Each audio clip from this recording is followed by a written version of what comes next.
नमस्ते प्रिय विद्यार्थियों। मैं मुकेश शर्मा हिंदी सागर क्लासेज में आप सभी का स्वागत करता हूँ, अभिनंदन करता हूँ। आज पुनः एक नई कड़ी के साथ हाजिर हूँ आप सबके सामने। और जो फर्स्ट ग्रेड स्कूल व्याख्याता और वरिष्ठ अध्यापक की जो तैयारी कर रहे हैं, काव्य शास्त्र का एक टॉपिक आता है जिसमें काव्य गुण कहते हैं। काव्य गुण में से एक प्रश्न पक्का आता है और काव्य गुण में से प्रश्न कैसे आते हैं वो आप सब भी जानते हैं और मैं भी यहाँ बताऊंगा। यानी आजकल प्रश्न सीधा नया कर ऐसे पूछ लेते हैं कि माधुर्य गुण से संबंधित कौन सा कथन सही है, या प्रसाद गुण से संबंधित कौन सा कथन सही है, या कौन सा प्रसाद गुण का उदाहरण है, या ये उदाहरण किस काव्य गुण का है। दो तीन तरीका पूछ सकते हैं। तो हम आज चर्चा करेंगे वो है माधुर्य गुण। यानी गुण के बारे में, गुण की परिभाषा, किस किन्होंने कितने गुण माने, वो आचार्यों की मैंने परिभाषा लिखा दी, आचार्यों के नाम लिखा दी, आचार्यों की पुस्तकों का नाम आ गया। और अब हम आज पढ़ेंगे क्या, माधुर्य गुण। यानी तीन गुण जो आनंदवर्धन और मम्मट ने स्वीकार किए, वो भिखारीदास ने भी आगे चलकर स्वीकार कर लिए। जगन्नाथ आचार्य जगन्नाथ दास, पंडित जगन्नाथ दास ने स्वीकार कर लिए, पंडित जगन्नाथ ने भी, और एक पंडित विश्वनाथ ने भी स्वीकार किए थे। यानी इन्होंने तीन काव्य गुण स्वीकार किए। तीन काव्य गुणों को हम चर्चा करेंगे, जिसमें पहला काव्य गुण कौन सा आज, माधुर्य गुण। आज फोन भी आया था कि सर आप काव्य शास्त्र में करवा दें। काव्य शास्त्र में मैंने कहा भी बीच में एक टॉपिक बच गया, ये काव्य गुण, ये करवा देता हूँ। उसके बाद काव्य शास्त्र की भी मांग है और एक गद्य लेखन शुरू करेंगे। मेरा ये विचार है कि हम गद्य रचनाएं वो शुरू करेंगे। जैसे एक किसी गद्य लेखक को ले लेंगे और उन गद्य लेखक के उपन्यास कौन से, उनके कहानी कौन से, उनकी रिपोर्टाज कौन से, उनके रेखा चित्र या आत्मकथा कौन से, जितना भी जो उन्होंने लिखा है वो पूरी डिटेल ले लेंगे उसकी। और उसके बाद उनको क्या कहा जाता है, उनका जन्म कब हुआ, ये सब बातें हम लेंगे। बस मेरा यही विचार है कि जो ग्रीष्मकालीन छुट्टियां होगी वो मई के महीने में यही चलेगा। यानी प्रतिदिन 2 या 3 हम लेखक नीचे करेंगे। यानी आपके लिए जितना कर सकें उतना मैं करूंगा। जितनी मेरे पास सुविधा है उसके अनुसार आपको मैं पढ़ाऊंगा। मैटर मेरे पास बहुत है, और मैटर इतना है कि वो फर्स्ट के school lecture, college lecture, net, JRF सब कुछ हो सकता है। लेकिन वो मैटर आप तक कैसे पहुंचे, उनका मैं प्रयास कर रहा हूँ। जैसे भी पहुंचा रहा हूँ, चाहे टुकड़ों में पहुंचा रहा हूँ, जितना पहुंचाऊंगा ऑथेंटिक, एकदम प्रामाणिक पहुंचाऊंगा। ठीक है, कि हम आगे चलते हैं आज। और ये बाकी हमें किसी चीज की वैसे कोई दिमाग में नहीं रखना है कि कोई चीज कठिन है। हिंदी में ऐसा कोई टॉपिक नहीं है जो कठिन है। पाश्चात्य काव्य शास्त्रों की चर्चा चलेगी, वो भी हम टॉपिक करेंगे। वो 4-5 दिन 5 क्लास के टॉपिक है सारे। 5 क्लास में पाश्चात्य काव्य शास्त्र पूरा हो जाएगा। वो भी हम उनके ऊपर चर्चा करेंगे, उनको भी पढ़ाएंगे, अच्छी तरीके से पढ़ेंगे कि प्रश्न कहाँ से आता है, भी उनमें दिक्कत कहाँ आ रही है। पाश्चात्य काव्य शास्त्र हम पहली बार ही पढ़ रहे हैं, तो कई बार ऐसा लगता है कि जैसे इनमें से क्या पता कैसे प्रश्न आएंगे। उनमें से साधारण से प्रश्न आते हैं, या तो उनकी रचनाएं या उनके कथन पूछे कि कौन सा किससे सम्मिलित है, उन्होंने किन्होंने क्या कहा था, बस ये बातें उनमें पूछी जाएंगी। तो हम बिना किसी विलंब के माधुर्य गुण की ओर हम चलते हैं। तो माधुर्य गुण में क्या है, उनकी परिभाषा, किस गुण की चर्चा करेंगे आज, माधुर्य गुण है। और माधुर्य गुण में ध्यान रखना, इनकी परिभाषा याद रखना। परिभाषा एकदम सरल सी है, और वो क्या है, देखो थोड़े बड़े लिख रहा हूं, मैं प्रयास कर रहा हूं कि बड़े लिखूं। हृदय को आनंद व उल्लास से, हृदय को हृदय को आनंद व उल्लास से द्रवित करने वाली, उल्लास से द्रवित करने वाली हृदय को आनंद व उल्लास से द्रवित करने वाली कोमल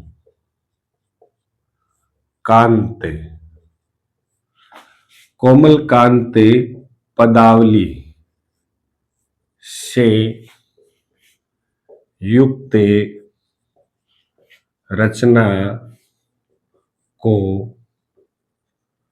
माधुर्य गुण कहते हैं। ये परिभाषा है, वो सबको आती है और ये परीक्षा में पूछने का चांस कम रहता है। कि आनंद व उल्लास से द्रवित करने वाली पदावली, इतना ही पूछ सकते हैं। आनंद उल्लास नाम आते ही माधुर, मधुरता जहां होगी वह मधुर, मधुर का मतलब आनंद है।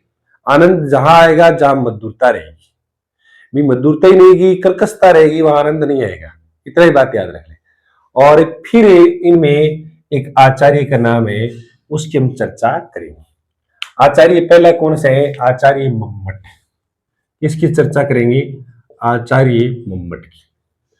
आचार्य मम्मट, इनकी जो रचना का नाम है वो मैं ब्रैकेट में लिख देता हूं।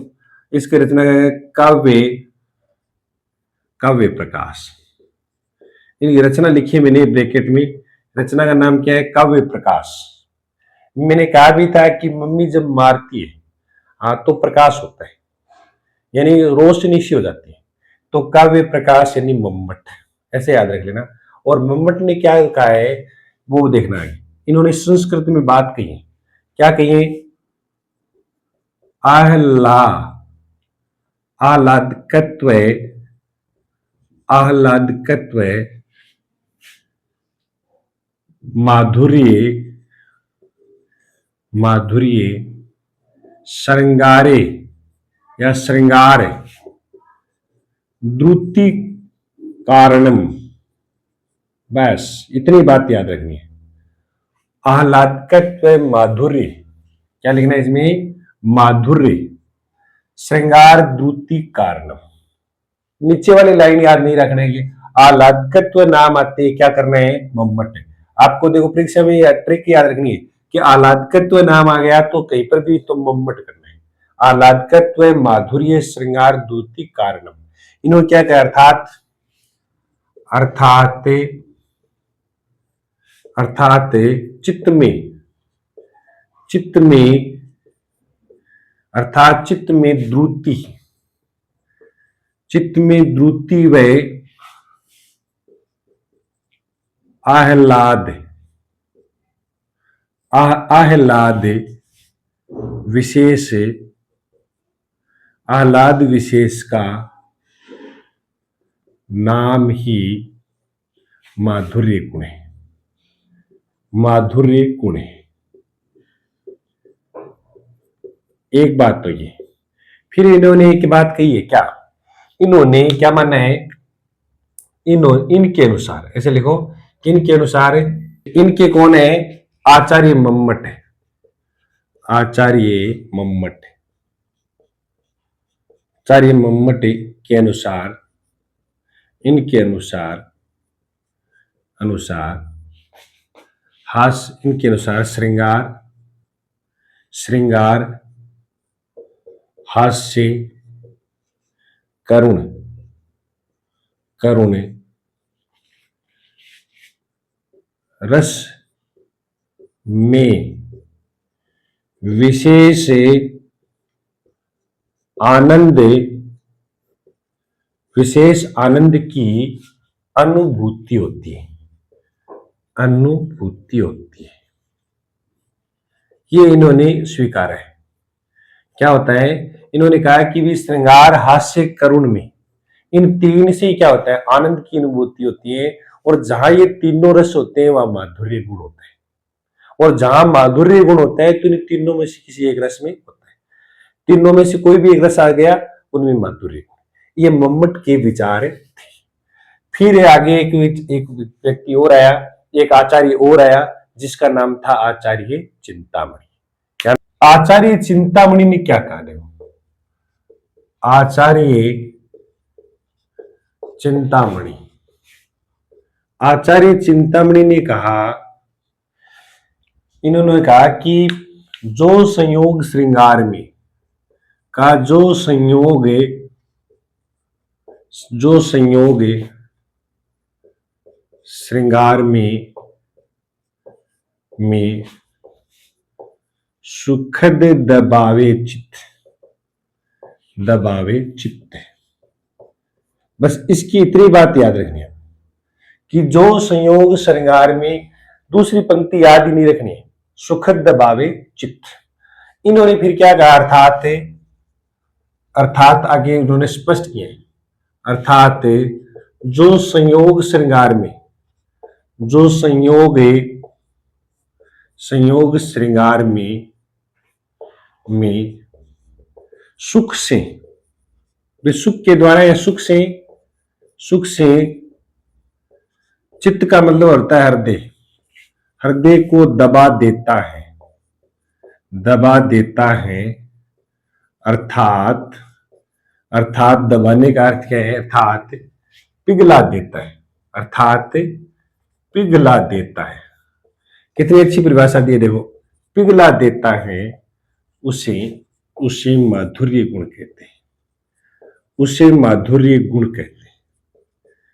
कहते हैं। यानी कहने का मतलब है कि संयोग श्रृंगार में जो सुख होता है, जो आनंद सुख होता है, वो सुख हृदय को दबा देता है, हृदय को पिघला देता है। उस सुख से हृदय पिघल जाता है।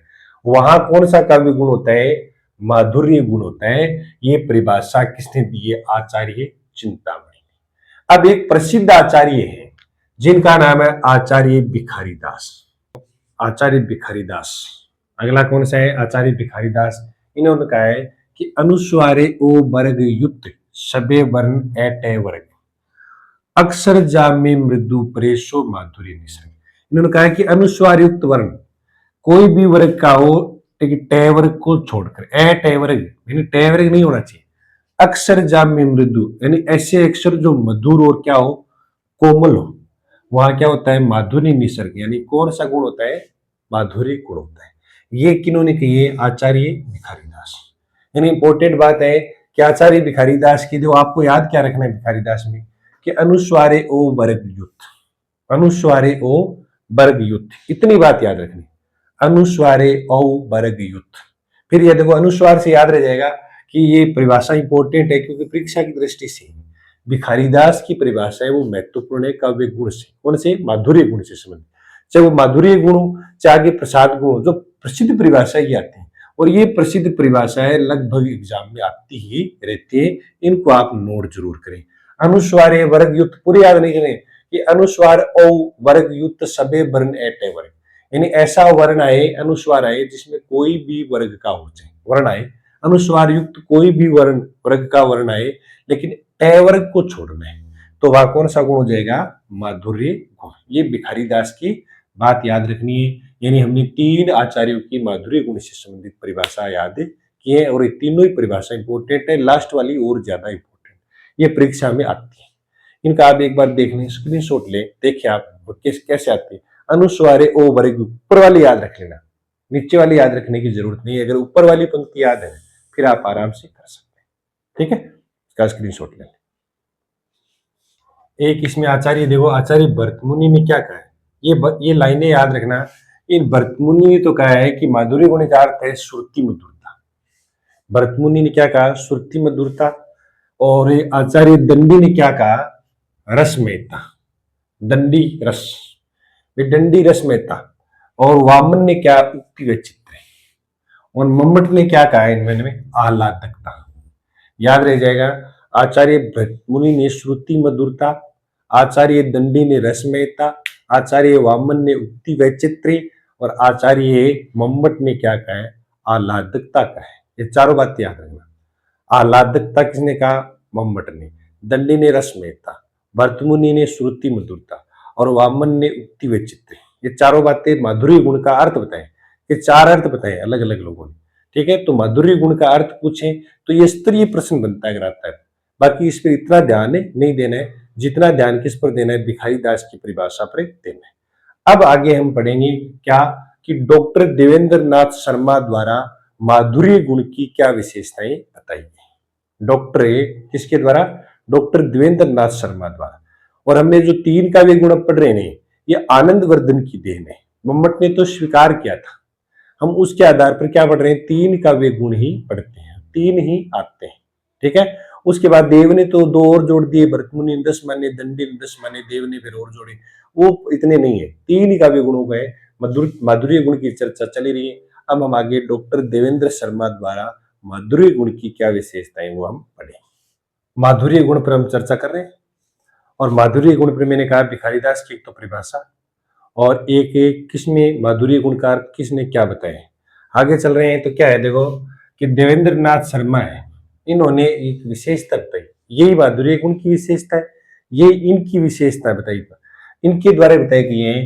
पहली विशेषता ध्यान से देखना कि सभी वर्गाक्षर का प्रयोग हो सकता है, लेकिन ट वर्ग को छोड़कर, जैसे क वर्ग, प वर्ग, च वर्ग, इनमें से कोई भी वर्गाक्षर आ सकता है, क ख ग घ आ सकता है, प फ ब आ सकता है। आपको पूछेंगे, वैसे पूछेंगे कि कौन सा कथन सही है, तो एक तो क्या है, सभी प्रश्न देंगे ऐसे, सभी वर्गाक्षरों का प्रयोग, लेकिन उसके आगे लिखा हुआ मिलेगा ट वर्ग को छोड़कर, या ऐसे दे सकते हैं कि ट वर्ग को छोड़कर सभी वर्गाक्षरों का प्रयोग, तो आपको लिखा हुआ ट वर्ग को छोड़ना है, बस ये ध्यान रखना है। तो बीच में भी दे सकता है ट वर्ग, पहले भी दे सकता है ट वर्ग को छोड़कर सभी वर्गाक्षर, आपको तो याद रखना, आगे पीछे करेंगे। दूसरे, संयुक्ताक्षर का अभाव यदि हो तो पंचम वर्ण के साथ आ सकते हैं, जैसे मैंने लिखा है कि अंग, नंद, चुंबन, ऐसे आ सकते हैं संयुक्ताक्षर, कहना मतलब पंचम वर्ण से युक्त आ सकते हैं संयुक्ताक्षर, लेकिन संयुक्ताक्षर का प्रयोग ऐसे नहीं होगा, जैसे ये लिख दिया द, ऐसे प्रयोग नहीं किया जाएगा, यानी पंचम वर्ण के साथ संयुक्त अक्षर बन सकते हैं। जैसे इसमें पहले में बनाए ग का, देखो तो क्या बना है, ग, ऐसे बना है, ये संयुक्ताक्षर है। इनमें पंचम वर्ण के साथ है कोई भी स्पर्श व्यंजन आ सकता है, इसको ऐसे बोलते हैं कि पंचम वर्ण के अनुस्वार के साथ कोई भी वर्ग आ सकता है, कोई भी वर्ण आ सकता है, ट वर्ग को तो छोड़ना ही छोड़ना है, ठीक है। तो संयुक्ताक्षर कैसे बन सकते हैं, पंचम वर्ण के साथ। बाकी संयुक्ताक्षर का क्या होता है, अभाव होता है। मूल 4 संयुक्ताक्षर होते हैं, एक क्षय, त्रे, गे और श्रेय, बाकी संयुक्ताक्षर और भी हम बना सकते हैं, तो इनका अभाव रहेगा। इन दो विभिन्न वर्णों से मिलकर बने वर्ण जो क्या कहलाता है, संयुक्ताक्षर। बाकी जो एक समान होते हैं वो द्वित्व वर्ण होते हैं, उनका भी अभाव रहता है। तो ध्यान रखना, संयुक्ताक्षरों का अभाव, संयुक्ताक्षर आप समझ गए होंगे। आप कहोगे सर इसमें क्या है, तो इसमें अनुस्वार लगाए, अनुस्वार है, इसका मतलब है, ये गे और गे, ये संयुक्ताक्षर है, पंचम वर्ण से युक्त आ सकता है। फिर देखो, समास का अभाव ही रहता है या समास की अल्पता, समास अत्यधिक नहीं आएगा, समास का अभाव तब भी सही है, समास की अल्पता है तब भी सही है, लेकिन ज्यादा सही कौन सा है, समास का अभाव। ये बात याद रखना। किस में होता है समास का अभाव, ऐसे पूछ सकते हैं, किस रस में होता है, तो माधुर्य, किस गुण में होता है, तो माधुर्य गुण। समास का अभाव किस में होता है, माधुर्य गुण। आ भी जाए तो समास की अल्पता, या तो हो नहीं, या हो तो क्या हो, छोटे छोटे हो सकते हैं, समास नहीं करना। चौथी बात देखना, श्रृंगार रस आ सकते हैं, हास्य रस आ सकता है, करुण रस और शांत रस ये हो सकते हैं, क्योंकि इनमें क्या होता है, इन रसों में माधुर्य गुण होता है, ठीक है। प्रमुखता मैंने दे दिया, देखो ब्रैकेट में, कि श्रृंगार रस प्रमुखता से आता है, यानी श्रृंगार रस में प्रमुखता से कौन सा गुण होता है, माधुर्य गुण। ये बातें अगर याद रखेंगे तो हमारा प्रश्न गलत नहीं जाएगा, और परीक्षा में प्रश्न अगर पूछते हैं स्तरीय तो ऐसे ही पूछते हैं, कौन सा कथन सही है, कौन सा नहीं। फिर देखो, द्वित्व वर्णों का अभाव, मैंने लिखा है द्वित्व वर्ण क्या होते हैं, जैसे एक ही वर्ण, एक इसका होगा, इसी का दूसरा, यानी दोनों में समान व्यंजन होना चाहिए, दोनों में एक समान व्यंजन, क का कई, और देखो यहां पर लिखा मैंने च का च, इनको कहते द्वित्व वर्ण। तो द्वित्व वर्णों का क्या रहता है, अभाव, कुत्ता, सच्चा, पक्का, बच्चा, सत्ता, इनका अभाव, एक आता है एक पूरा, यानी दो समान व्यंजन आते हैं, दो एक जगह। अब देखो इसमें बच्चा भी एक तो च हो गया, एक च और एक फिर आ है, तो देखो दो समान व्यंजन एक साथ प्रयोग किए जाए, तो इनका क्या रहता है, अभाव। जो अभी मैंने बताया क्या है, ये भी संयुक्ताक्षर की तरह काम करते हैं, इनका अभाव रहता है, पंचवर्ण के साथ आ सकता है। महाप्राण ध्वनियों का अभाव, महाप्राण ध्वनियां कौन सी, वर्ग की दूसरी चौथी, यानी ख, घ, जय और छ और जय, ठ और ठ तो आता ही नहीं वैसे तो, थ और ध, फ और भ, इनका क्या रहता है, महाप्राण ध्वनियों का अभाव, अभाव यानी कमी, महाप्राण ध्वनियों का प्रयोग नहीं होता है, ऐसे भी आ सकते हैं अभाव की जगह, ये भी ध्यान रखना। और रेफ वर्णों का अभाव, यानी रेफ वर्ण भी नहीं आते, ऊपर जो वाले वर्ण इनको रेफ कहते हैं, ये नहीं आएंगे, और ये भी ऊपर वाला ही आधा लिखा है इधर, इसका मतलब आधा वर्ण है वो, आधा रे नहीं आएगा। रेफ वर्णों का क्या रहता है, अभाव रहता है, ये बात याद रखना कि सर रेफ वर्णों का अभाव रहता है, संयुक्ताक्षर नहीं आता है, आता है संयुक्ताक्षर तो पंचवर्ण के साथ आता है, महाप्राण ध्वनियां नहीं आती, इसमें कौन सी आती है, ऐसा आ सकता है अल्पप्राण ध्वनिया का प्रयोग, हाँ तो ये भी सही है, अल्पप्राण ध्वनियों का प्रयोग होता है। और अनुस्वार वर्णों की अधिकता रहती है, वो जो नाक से उच्चारित होने वाले ने, कंकण किंकिन नपुर धुनि सुनी, ये नाक से उच्चारित होने वाले वर्ण ज्यादा है। ठीक है, श्री रामचंद्र कंज लोचन, कंज मुख, ऐसे नाक से उच्चारित होने वाली ध्वनियां ज्यादा है। तो अनुस्वार से युक्त यानी ऊपर जो अनुस्वार लगता है उससे युक्त वर्ण आ सकते हैं। और एक अंतिम देखो, माधुर्य ध्वनियों का प्रयोग, इनमें मधुर ध्वनियों का प्रयोग हो सकता है। मधुर ध्वनि यही होती है जो नाक से क्या होती है, उच्चारित होती है, या स्पर्श वर्ण है, ट वर्ग को छोड़कर। पुनः कह रहा हूं मैं, ट वर्ग को छोड़कर, ये ध्यान रखना है, ट वर्ग को छोड़ने बाकी सब काम आ सकते हैं। महाप्राण ध्वनियों का अभाव, अल्प प्राण ध्वनियों की अधिकता, यानी वायु कम निकलती है वो अल्प प्राण, और वायु ज्यादा निकलती है वो क्या हो जाएगा, महाप्राण। तो वायु ज्यादा निकलेगी, जोर ज्यादा आएगा, ट वर्ग ठ वर्ग इनमें, ठ वर्ण इनमें, रे वर्ण स वर्ण, तो वैसे वर्ण इसमें है नहीं, इसलिए महाप्राण ध्वनियों का क्या रहता है, अभाव। अल्प प्राण ध्वनियों की क्या रहती है, अधिकता। ये बातें अपने याद रखनी। तो इतनी बात आप नोट करें, इसका स्क्रीनशॉट लें आप, बहुत इंपॉर्टेंट बातें हैं। और जहां अगर समझ में नहीं आए ना, तो आप क्या कर देंगे, कमेंट बॉक्स में कमेंट लिख देना कि सर यहां समझ में नहीं आए, तो आपको ये पुनः बात समझा दी जाए। और यहां से प्रश्न आता है, मैं पुनः कह रहा हूं कि कौन सा कथन सही है कौन सा नहीं। ये एक जगह इतनी बातें आपको बुक में नहीं मिलेगी, इसका आप स्क्रीनशॉट ले ले, और फिर हम आगे इनके उदाहरण की ओर बढ़ते हैं। और ये एक बात ध्यान रखना, ये श्रृंगार रश्मि और वैदर्भी रीति, अब इसके बाद लिखा दूंगा मैं, ये क्या होता है, श्रृंगार रस और वैदर्भी रीति, ये दो बातें जरूर रखें। चार रस मैंने लिखाए हैं कि श्रृंगार, हास्य, करुण, शांत, और भक्ति में भी होता है, कई विद्वानों ने कहा भक्ति में भी होता है, लेकिन मैं आपको इसमें बता दूं कि प्रमुखता से तो है श्रृंगार, और वैदर्भी इसमें रीति से, वैदर्भी रीति से होती है। तो पहले इनका स्क्रीनशॉट ले लें, फिर आगे बढ़ रहे हैं। यह क्या होती है, यह श्रृंगार रस के लिए, श्रृंगार रस के लिए सर्वाधिक उपयुक्त है, सर्वाधिक क्या है, उपयुक्त है, उपयुक्त है। श्रृंगार रस के लिए सर्वाधिक, सर्वाधिक लिखा है मैंने यहां। अब आप कहोगे कि हास्य और करुण में होता है, सर्वाधिक पूछे तो किस में होता है, श्रृंगार। एक बात और लिख लेना इसमें, ये वैदर्भी रीति से युक्त होती है। यह गुण गया, यह गुण वैदर्भी रीति तीन प्रकार की होती है, वैदर्भी, गौड़ी, पांचाली। वैदर्भी रीति से युक्त होते हैं, ये इतनी बात और याद रखना। ये वैदर्भी रीति से क्या होते हैं, युक्त होता है गुण। अब इनके हम क्या करेंगे, उदाहरण करेंगे। उदाहरण कैसे आते हैं, तो उदाहरण पहला देखो, एक नंबर उदाहरण लेते हैं अपन। तो उदाहरण की शुरुआत आप ऐसे करेंगे कि कंकण, कंकण किंकिणी, कंकण किंकिणी, किंकिणी, कंकण किंकिणी भी आ सकता है। नुपुर, नुपुरे, नुपुर धुनि सुनी, नुपुर धुनि सुनी, धुनि सुनी।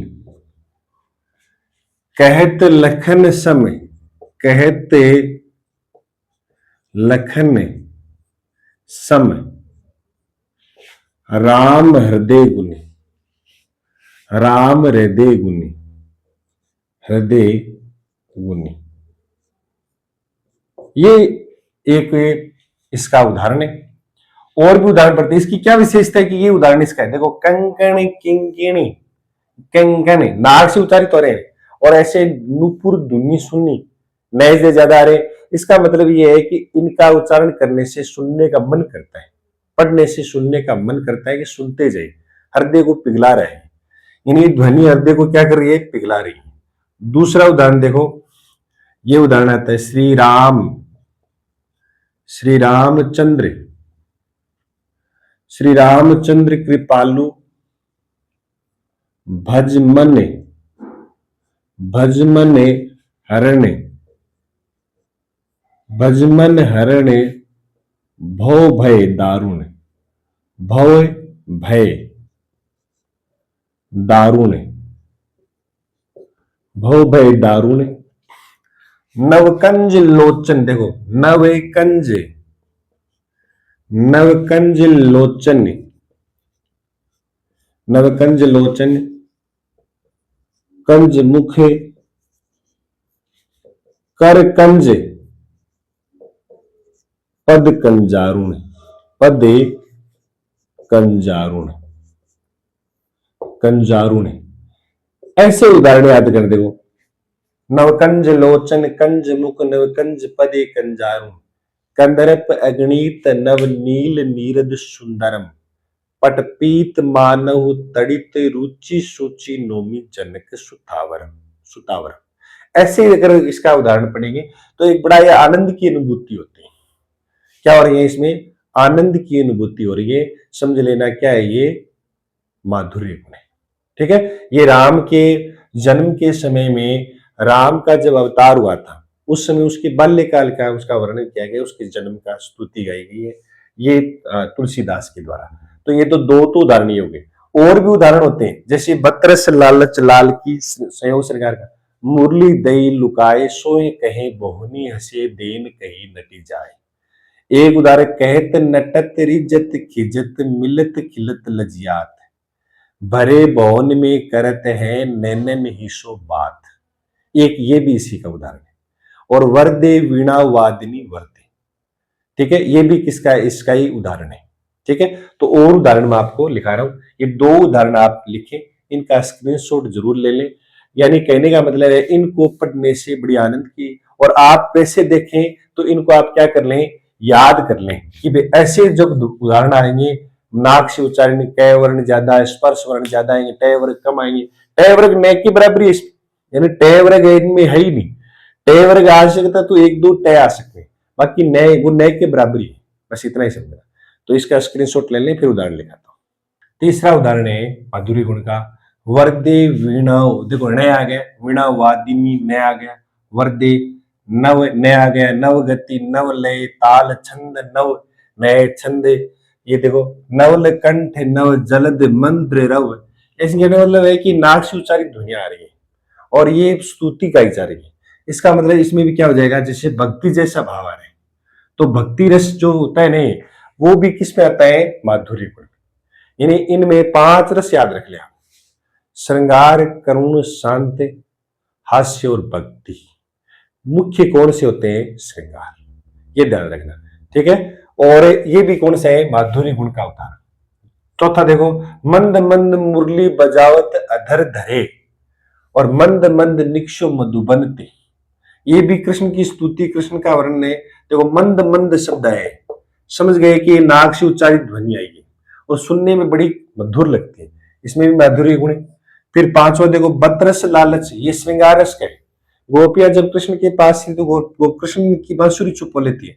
लालच लाल की मुरली दे लुकाई, यानी वो बात के सुनने के लालच, उसे बुलवाना चाहते हैं। और सोए कई भोनिय से, ये हमने तो नहीं लिया, देन कहीं मिट जाए, और देने से मना कर देती है। वो एक प्रकार से चुहल कर रही है इसके साथ, कृष्ण के साथ खेल खेल रही। तो ये संयोग श्रृंगार का उदाहरण है। और कहत नटत रिजत खिजत मिलत खिलत लजियात, लजियात है, मिलत खिलत लजियात, लजियात। और भरे भवन में करत है नैनन हिस्सो बात। देखो इसमें कह रही है, दूर से खड़ी नायिका है, नायक खड़े हैं, वो कहते नटते रिजते भी दूर से, और खींच भी जाते हैं। वो कहते तो नट जाते, रिजते तो वो खींच जाती है, और मिलते तो खिलते फिर लज्जात, मानी संकोच करते हैं। और भरे भवन में, मिलने का मतलब मिलन दूर से हो रहा है, भरे भवन में करते हैं, भरे भवन में क्या कर रही है? नैनन हिस्सो बात, बस नेत्रों से बात हो रही है। ये भी नायक नायिका दोनों मिल रहे हैं, उसका वर्णन किया गया है। तो ये 6 उदाहरण याद रख ले। बाकी की उदाहरण तो हम ज्यादा याद नहीं रख सकते, कितने याद रखेंगे? इन 6 में से आ जाए तो वैसे कर देंगे, नहीं है तो फिर हम उस उदाहरण को पढ़ करके फिर पता चलेगा इसमें किस प्रकार का वर्णन है, कर सकते हैं आराम से। यानी श्रृंगार माधुर्य करुण रस का उदाहरण है, तो वो कौन सा हो जाएगा? माधुर्य गुण का उदाहरण आ जाएगा। हास्य रस का है तो भी माधुर्य गुण, भक्ति का है तो भी माधुर्य गुण का। लेकिन वीरता का उदाहरण आएगा, विभत्स रस का उदाहरण आएगा, ठीक है, और वहां कौन सा होगा? फिर ओज गुण हो जाएगा। तो ओज और प्रसाद गुण हम अगली क्लास में पढ़ेंगे। माधुर्य गुण से संबंधित प्रश्न बनेंगे तो 3 प्रकार से बन सकते हैं। या तो माधुर्य गुण की परिभाषा पूछेंगे तो भिखारी दास, दूसरा ये पूछेंगे माधुर्य गुण से संबंधित कौन सा कथन सही है, कौन सी विशेषता है, तो विशेषता याद रखनी है। तीसरा है कि एक उदाहरण देंगे और पूछेंगे इसमें कौन सा गुण है, या ऐसे दे देंगे कि किस उदाहरण में माधुर्य गुण है, फिर 4 उदाहरण देंगे। नीचे विकल्प में ऊपर पूछेंगे माधुर्य गुण का कौन सा उदाहरण है या कौन सा नहीं।